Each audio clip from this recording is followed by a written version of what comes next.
Hello friends, આજે હું તમારી સાથે શેર કરીશ પાપડી ગાંઠિયાની રેસીપી.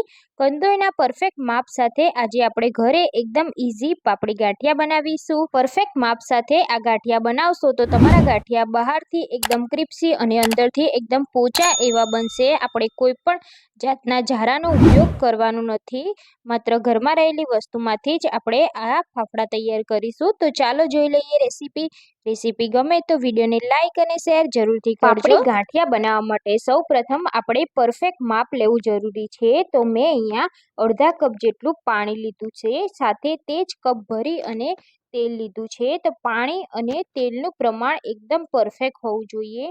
હવે આપણે તેમાં અડધી ચમચી જેટલો પાપડ ખાર આવે છે તે લેવાનું છે. આમાં કોઈ પણ જાતનો સોડાનો ઉપયોગ નથી કરવાનો.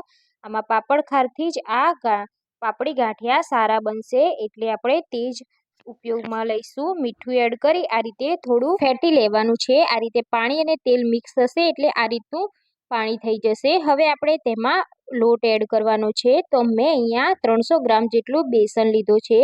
તો બેસનને આપણે ચાળીને લેવાનું છે, જેથી બેસનના અંદર ગાંઠા હોય તે બધા જ નીકળી જાય. તો અહીંયા આપણે બેસનને આ રીતે ચાળી લઈશું. હવે આપણે જે પાણી બનાવ્યું હતું તેમાંથી જ આ ગાંઠિયાનો લોટ બાંધવાનો છે.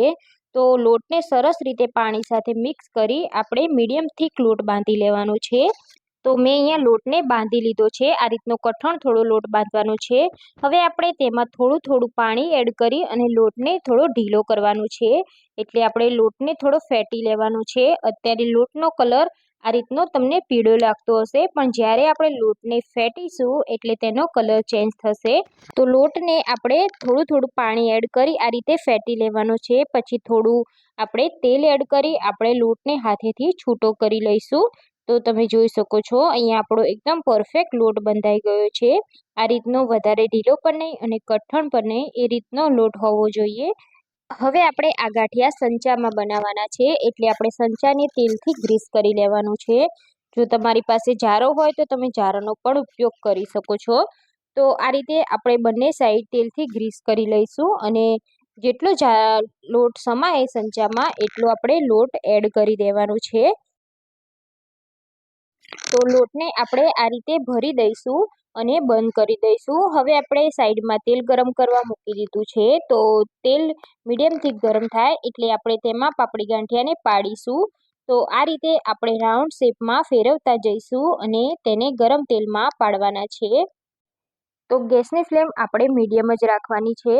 તો આ રીતે આપણે એક રાઉન્ડ પાડી દઈશું. પછી આપણે તેને ફેરવવામાં બિલકુલ ઉતાવળ નથી કરવાની. આ રીતે ગરમ તેલ હશે એટલે આપણા પાપડી ગાંઠિયા ઉપર આવી જશે.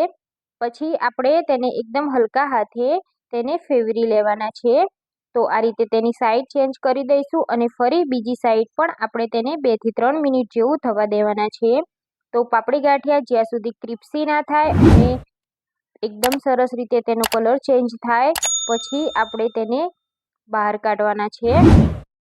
અહીંયા 5 મિનિટ જેવું થઈ ગયું છે અને તમે જોઈ શકો છો આપણા પાપડી ગાંઠિયા એકદમ ક્રિસ્પી પણ થઈ ગયા છે અને સરસ રીતે ફ્રાય પણ થઈ ગયા છે.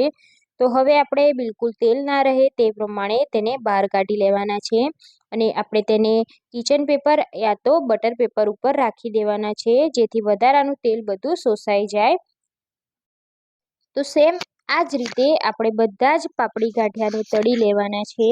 તો એકદમ ક્રિસ્પી થાય ત્યાં સુધી આપણે તેને તળવાના છે. અહીંયા આપણા પાપડી ગાંઠિયા રેડી થઈ ગયા છે. તમે જોઈ શકો છો એકદમ ક્રિસ્પી અને પોચા બન્યા છે. આ પાપડી ગાંઠિયા જો ચા સાથે ખાવામાં મળી જાય તો ખાવાની મજા જ પડી જાય. બાળકોને પણ તમે આ રીતના ઘરે પાપડી ગાંઠિયા બનાવી અને ખવડાવી શકો છો. તો તમે પણ આ રીતે ટ્રાય ના કર્યા હોય તો એકવાર મારી રેસીપીથી જરૂરથી ટ્રાય કરજો. અને જો તમને મારી રેસીપી ગમી હોય તો તમારા ફ્રેન્ડ્સ યા ફેમિલી સાથે શેર જરૂરથી કરજો.